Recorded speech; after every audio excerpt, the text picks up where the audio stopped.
Bonjour et bienvenue sur ma chaîne. Moi, c'est Awa Sakina. Ma chaîne parle des personnes en difficulté. Des personnes qui ont subi et qui continuent à subir de l'injustice et beaucoup de douleur. Sur ce, je chercherai d'illustrer quelques cas et ensemble, nous trouverons une solution. Aujourd'hui, je vais raconter une histoire. Une histoire qui fait le buzz sur la toile. Oui, c'est l'histoire de deux amis. Deux amis d'enfants, je crois. Une a réussi à faire le commerce. Elle a un grand magasin et c'est rempli d'articles.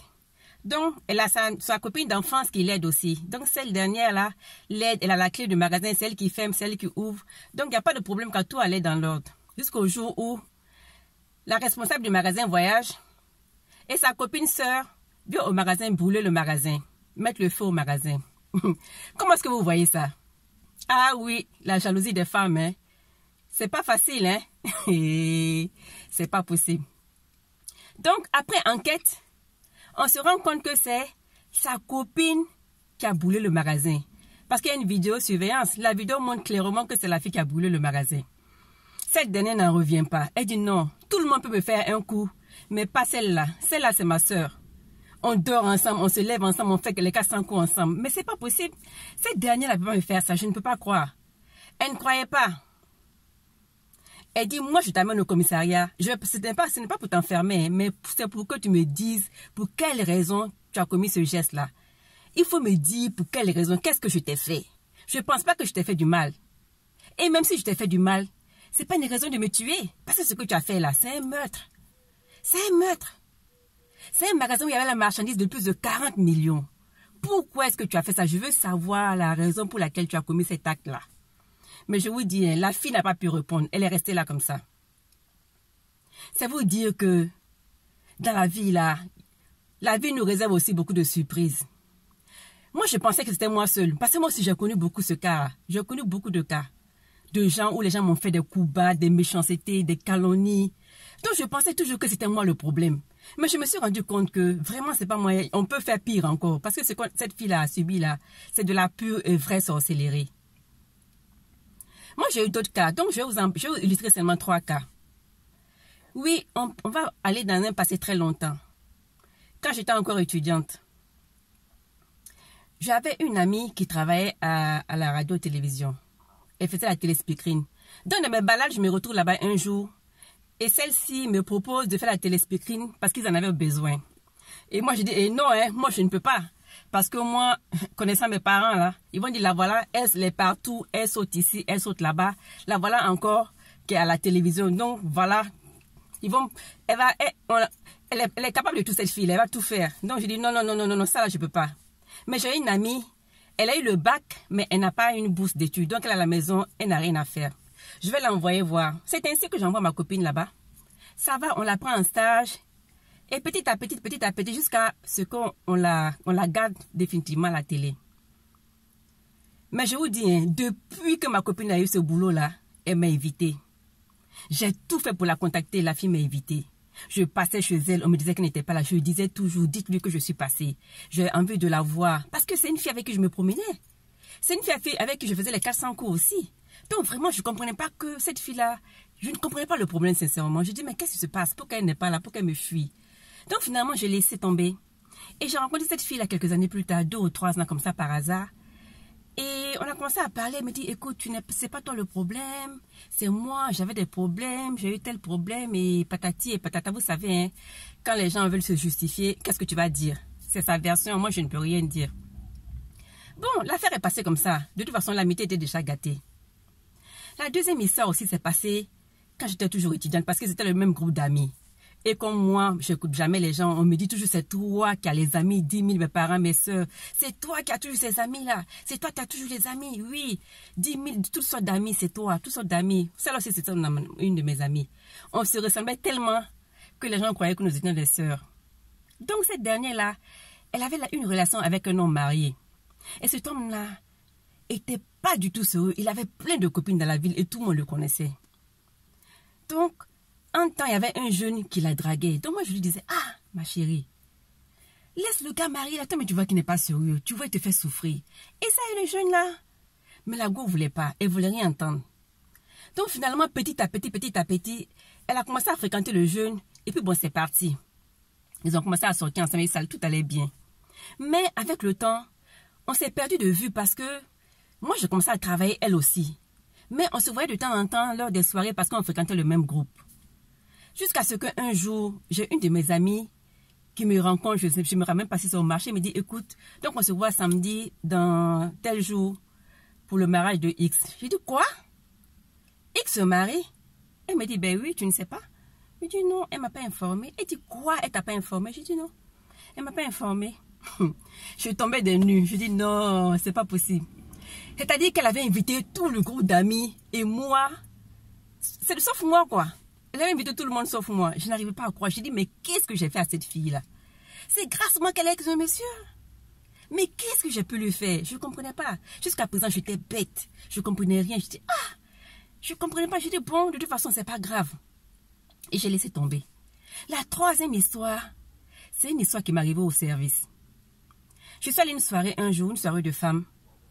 Et on était tous sur la table. On parlait, donc chacun se déclinait son identité. Et voilà, il y a une femme qui était assise à côté de moi. Elle aussi, elle me disait oui, qu'elle venait de perdre son boulot et tout, qu'elle avait besoin qu'on l'aide. Si on entendait quelque chose, qu'on lui donnait un coup de main. Moi, je dis, évidemment, ça tombe bien.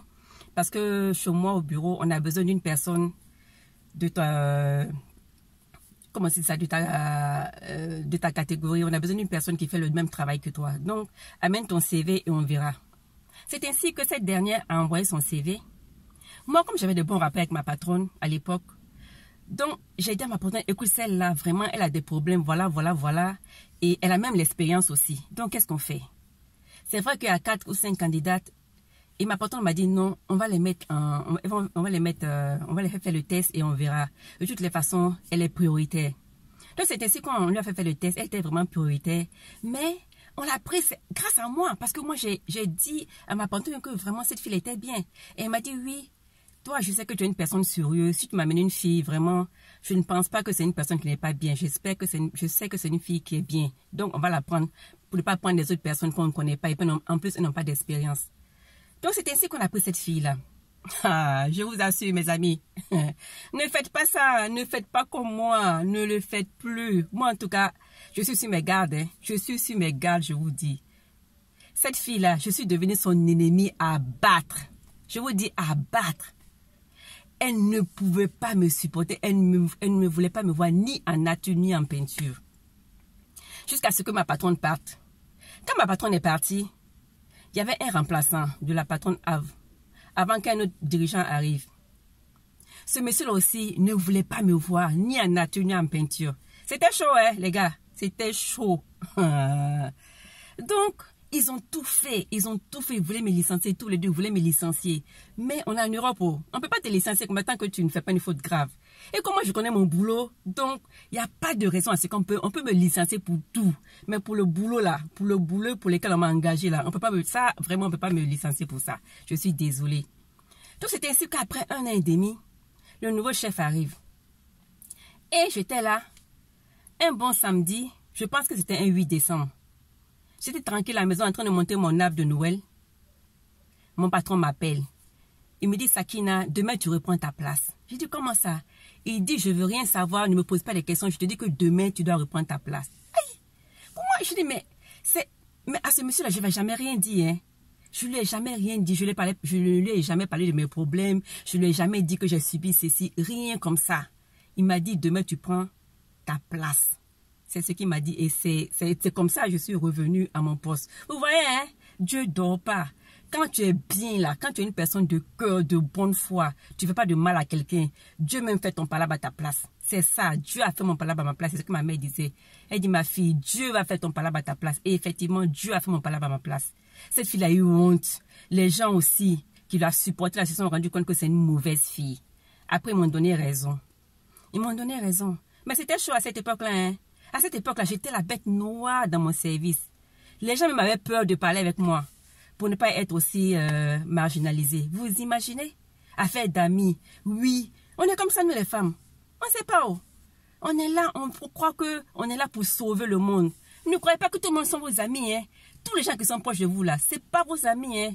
Je vous dis ça, moi avec mon expérience, maintenant, là, j'ai compris beaucoup de choses. J'ai mis du temps, mais j'ai beaucoup compris. J'ai beaucoup compris parce que après ça encore, Après ça encore, j'ai aidé certains fonctionnaires, je les ai aidés en beaucoup de choses. En beaucoup de choses, parce que je les ai aidés. Parce que vous savez que nous sommes en Italie. En Italie, on ne parle que l'italien. Et quand les gens viennent comme ça, ils ne parlent pas l'italien. Donc, tu es obligé de les aider. Tu es obligé de leur donner un coup de main. Tu fais leurs appels, tu les aides, tu leur montres comment on fait le travail, tu les expliques la situation, tu les expliques comment ça fonctionne ici. C'est pas comme en Afrique et autres. Mais sincèrement, hein, ces gens-là, j'étais devenu leur ennemi à chaque fois que j'ai aidé quelqu'un de cœur. En bonne foi et en toute sincérité. Parce que moi, je suis une personne, vraiment, je suis une personne positive. Je n'aime pas, je ne vois pas la raison pour laquelle je ne dois pas aider quelqu'un. Je ne vois pas, pour moi, c'est un truc naturel. Si tu ne m'as rien fait, je ne vois pas pourquoi je ne vais pas t'aider. Tu me demandes quelque chose, je te montre comment ça fait, je te montre comment ça fonctionne, je te montre comment l'ordinateur fonctionne, je te montre le travail. Pour moi, il n'y a pas de problème. Mais c'est ne pas connaître certaines personnes. Ces gens-là, ils m'ont humilié. Ils m'ont bafoué. Il n'y a pas ce qu'ils ne m'ont pas fait. Et moi, comme d'habitude encore, je disais, ah vraiment, c'est moi le problème. Je ne comprenais pas. J'ai dit, mais c'est moi le problème. Donc, après plusieurs années, je me suis rendu compte que c'est pas moi le problème. Le problème, c'est l'être humain même avec grand H. La jalousie, là, la jalousie est dans les gens, la jalousie est entre eux comme ça. Quand tu les aides là, ils se disent que tu connais toutes leurs faiblesses. Donc maintenant, ils vont te toiser, ils vont te mépriser, ils vont te dégrader pour que tu ne puisses pas parler d'eux. Mais moi, je ne suis pas comme ça. C'est-à-dire que, pourquoi faire du mal à quelqu'un? Tu ne m'as rien fait. Pourquoi est-ce que je vais te faire du mal? Si je ne peux pas aider quelqu'un, je ne te gâte pas. Moi, c'est ma devise. Si je ne peux pas t'aider, je ne te gâte pas. Sincèrement, ça n'a pas de sens. Ça, sincèrement, ça n'a pas de sens. Cette fille qui allait brûler le magasin de sa copine, qu'est-ce qu'elle croit? Elle va se dire, oui, cette fille est arrivée. Elle croit, elle fait le malin. Et moi, je suis là. On a commencé ensemble. Maintenant, elle est bien. Moi, je n'ai rien. Donc, je vais lui faire du mal. Je vais lui brûler son magasin. Mais ma chérie, tu t'es fait du mal toi-même. Tu n'as pas fait du mal à ta copine, hein? Parce que ta copine, elle est de bonne foi. Elle n'a pas ramassé l'argent, là. Elle n'a pas volé non plus. Petit à petit, elle va se relever. 40 millions, c'est rien. Il y a des gens qui ont perdu plus que ça. Elle va se relever, elle va briller plus. C'est toi qui vas souffrir comme une sorcière dans le reste de ta vie. Tu vas souffrir. Parce que tout le mal qu'on fait là, on le paye ici-bas. Avant d'aller au paradis ou en enfer. Je vous assure, vous allez le payer. Si vous posez un acte de méchanceté là, vous allez le payer ici. Mais il faut qu'on arrête. C'est quelle jalousie ça? Même moi, je suis là. J'envie une dame. J'envie Oprah Winfrey. J'ai envie d'être Oprah Winfrey. Mais je sais que je ne serai jamais Oprah Winfrey. Je sais. Donc maintenant, je vois comme cette dame-là s'est battue pour arriver à quelque part. Donc moi aussi, petit à petit, j'essaie de l'imiter. Je sais que je ne vais jamais arriver à sa cheville plutôt. Mais j'essaie d'imiter. Il faut imiter les personnes que vous enviez. Ne faites pas seulement du mal. Il faut envier les gens.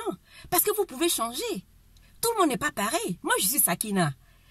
Vous n'allez jamais être comme Sakina. De la manière dont mon étoile brille là. Ton étoile ne peut pas briller comme ça, ma soeur. Ton étoile ne peut pas briller comme ça, ma soeur. Les habits que je porte là, même si tu mets les mêmes habits, tu ne seras pas Sakina. Et tu le sais très bien. Les diplômes que Sakina a eu, tu ne peux pas avoir ces diplômes-là comme Sakina. Tu les auras, mais ce ne sera pas comme Sakina. De la manière dont les gens aiment Sakina. Toi aussi, on ne peut pas t'aimer comme ça. Chacun a sa façon, chacun a son étoile, chacun a sa destinée. Donc, ne faites pas du mal autour de vous. N'allez pas vous faire du mal pour rien. Je me lève le matin, oui, toujours jaloux des gens. Vous êtes tout le temps en train de maudire les gens, chercher à faire le mal, aller en ville, vilipender, dire des mauvaises choses sur les gens. Mais pourquoi? Pourquoi? Vous ne serez jamais comme la personne? Hein? Mais vous ne serez jamais comme la personne? Un chat ne sera jamais un chien. Est-ce que vous avez compris ça? Donc, mettez la paix dans votre cœur. Mettez la paix dans votre cœur. Arrêtez de faire la jalousie et la méchanceté gratuitement. Ces gens comme ça, il y en a plein dans le monde. Ils sont à côté de toi, mais ils te blessent à tout moment. Il suffit que tu tournes ton dos, mais ils te chicotent, ils te frappent, ils te poignardent. Mais ça veut dire quoi ça? C'est quelle méchanceté ça? C'est quelle méchanceté ça? Arrêtez. Arrêtez. Non, mais ça veut dire quoi ça? Ce que moi j'ai à vous dire, moi j'ai compris en tout cas. Maintenant là, Je fais très attention à qui je parle. Je fais très attention à qui je me confie. Parce que je sais qu'il y a des sorciers partout. Si vous avez quelque chose pour vous, gardez-le précieusement. Soyez sûr que la personne qui est à côté de vous veut vraiment du bien. Soyez sûr. Ne faites même pas confiance à vos parents. Je vous assure, même à vos parents, ne faites pas confiance. Parce que méfiez-vous, comme on dit, de l'eau qui dort. Méfiez-vous de l'eau qui dort. Si jamais quelqu'un vous approche, sachez qu'il vous approche pour quelque chose. Si un homme vous approche, il vous approche pour quelque chose. Si une femme vous approche, elle vous approche pour quelque chose. Vous devez vous demander, mais pour quelle raison cette personne m'approche? Et c'est comme ça, moi, je raisonne maintenant. Et vous verrez que si vous faites ceci, vous allez éliminer les méchantes personnes autour de vous. Vous allez être zen. Vous allez respirer, vous allez vivre. Vous comprenez? C'est mon conseil que je vous donne. Parce que il y a des serpents autour de nous qu'on ne sait pas. On pense que ce sont nos amis, ce sont nos parents. Mais c'est des sorciers. Ils sont prêts à nous tuer. Ils sont prêts à nous empoisonner. Et oui, ça c'est vrai, c'est la vérité comme ça. Moi, je me suis rendu compte que les gens sont remplis d'haine, de jalousie gratuite. Ils ne veulent pas voir les autres réussir. Mais ça veut dire quoi ça? Cette fille qui allait brûler le magasin de sa copine, qu'est-ce qu'elle croit? Il y a la bonté divine. Il y a la bonté divine. Elle croit que quoi? Tranquillement, comme tu te lèves. Et puis elle a fait ça sciemment. Parce qu'elle est partie une première fois, il y avait du monde. Elle est repartie, elle s'est levée à 2 h du matin. Imaginez celle-là, là. 2 h du matin. Ah! Mais comment on peut être comme ça? 2 h du matin pour aller brûler le magasin de ta copine. Quelqu'un avec qui tu manges. Tu dis c'est ma soeur. Et même après cet épisode, les parents qu'ils ont mangé ensemble. Tu t'imagines, tu n'as pas honte. Tu n'as pas peur de Dieu. Mais voilà des gens comme ça. Grandissez, mes amis, grandissez. Sachez que tout le monde ne veut pas votre bien. Hein. Vous voyez comme ça, là, on vous dit, oui, toi, tu as la chance, tu brilles, tu es jolie. Mais est-ce que vous connaissez mes problèmes? Ce n'est pas parce que je brille que je n'ai pas de problème. Tout le monde a des problèmes. On a tous des problèmes. La personne qui n'a pas de problème n'existe pas. Je suis désolée. Je suis désolée. Mais de grâce. Ne voyez pas les gens comme ça et jugez-les en l'air. Les juger pour la première fois, oui, tu as la chance, tu quoi. Chacun a sa chance, oui. Cherchez-vous aussi votre chance. Si vous ne cherchez pas votre chance, vous n'aurez jamais la chance. Cherchez de vous promener avec des gens qui sont au-dessus de vous ou des gens qui sont à votre niveau. Ne vous baladez pas avec des ingrats, des ignobles, des gens, comme on dit, qui sont bas d'esprit. Qui sont bas d'esprit. Je vous en prie. Je vous en prie. Je suis énervée. Je suis très énervée pour cette situation-là. Si je parle comme ça, excusez-moi. Excusez-moi vraiment de mon ton. Ce n'est pas moi. Ce n'est pas moi comme ça. Ce n'est pas moi qui parle. Mais je suis énervée. Je ne supporte pas ça parce que j'ai subi ce genre de trucs-là et je sais de quoi je parle. Je sais de quoi je parle. Arrêtez. Arrêtez. Donc, mes amis, voilà, c'était mon message aujourd'hui. Évitez les gens. C'est mieux d'être seul, hein, comme on dit, hein, que d'être mal accompagné. Beaucoup d'amitié là, ça ne sert à rien, je vous dis. Ça ne sert absolument à rien. Ça ne va que vous créer des problèmes. Ça ne va que vous créer des problèmes, je vous dis. Avec le temps, vous comprendrez. Je vous remercie. C'était mon message d'aujourd'hui. Si vous voyez ma vidéo pour la première fois, abonnez-vous et n'hésitez pas de cliquer sur la cloche de notification pour recevoir mes prochaines vidéos. Je vous embrasse. Merci.